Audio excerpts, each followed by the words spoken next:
Hi everyone, today I want to show you this useful dropper counter. So it's a multi-output system, and every time you press the button, the item in those droppers would advance one step further. So you can see here, now it's in the next dropper, the comparator gives an output, but the clue about the system is when the item is in the last dropper, it would go back instantly to the first dropper. So all of those droppers at the top, they're all empty.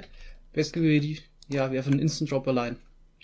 And then, as usual, the dropper cycles through the next droppers. So the bottom would face in that direction, and the one top just face in the other direction.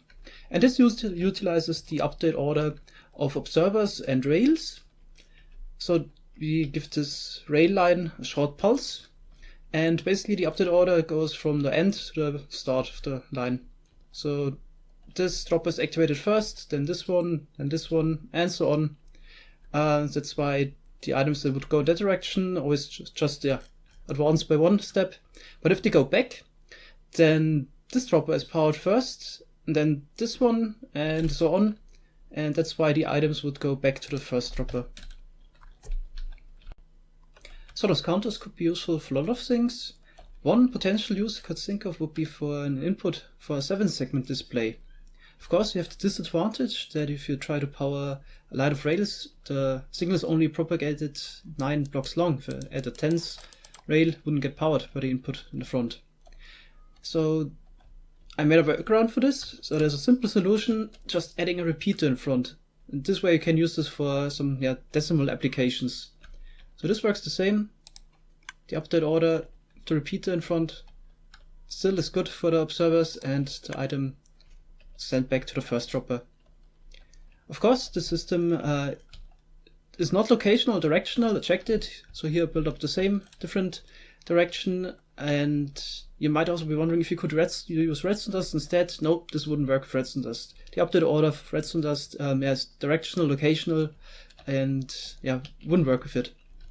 Another advantage of the system is that you can input signals really fast. Could input a signal every you can input 5 signals per second, or every 4 game ticks, and the system could handle this, so it could easily cycle through. So here's a little tutorial in case anything should be unclear. So you need a line of rails. Then on top or at the side, place your observers. They point into the droppers.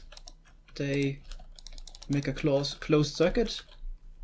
Then to read out the contents of the droppers, you need some comparators.